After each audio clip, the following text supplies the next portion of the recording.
Hello বন্ধুরা, কেমন আছো তোমরা সবাই? আশা করি তোমরা সবাই ভালো আছো, আর আমরাও কিন্তু অনেক ভালো আছি।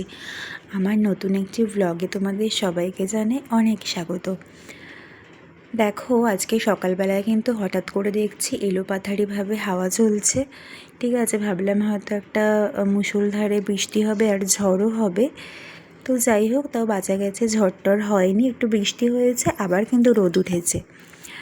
তা রিচিকা জামা কাপড় সব কেচে ধুয়ে ড্রাই করে ভেতরেই মেলে দিয়েছে, কারণ এই রোদ এই বৃষ্টি বলা যায় না কখন আবার বৃষ্টি নামে। তারপরে রোদ দেখে লোভ করে ছাদে মেললে বৃষ্টি হলে আবার দৌড়ে দৌড়ে আনতে যেতে হবে, সে আরেক হেজেকের ব্যাপার।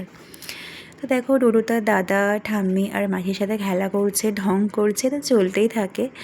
এক এক দিন যাই নতুন নতুন কোনো অ্যাক্টিভিটি শেখে, পাকামো শেখে, আর দেখতে কিন্তু এগুলো অনেক ভালো লাগে বলো। যাই হোক, দেখতে দেখতে বড় হয়ে যাচ্ছে। এখন ওর ওই একদম যে ছোটোবেলাটাকে কিন্তু অনেক মিস করি।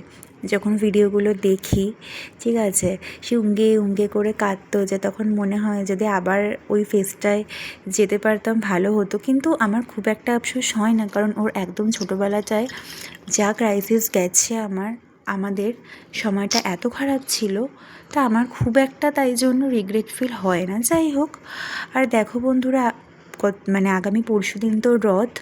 তো সবাই আশা করি যারা বাচ্চা কাচ্চা আছো বা যাদের আছে বা ভাই বোন, তারা নিশ্চয়ই রথ টথ কিনেছে, তাই না বলো? মনে আছে ছোটোবেলায় বাবা রথ কিনে দিত, রথ কি সুন্দর করে ফুল দিয়ে নতুন কাগজ দিয়ে সাজাতো, আর রথ নিয়ে আমরা সব বোনরা কিন্তু বেরোতাম। আর মাটির জগন্নাথ বলরাম সুভদ্রা থাকতেন, তার মধ্যে ঠাকুরকে মিষ্টি, নকুলদানা, বাতাসা ফল আর কত কী না দিতাম।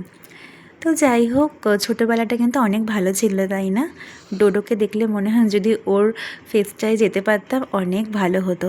কোনো হেডেক নেই, কোনো চিন্তা নেই, খেলা খেলা আর খেলা, আর খালি আদর খাওয়া।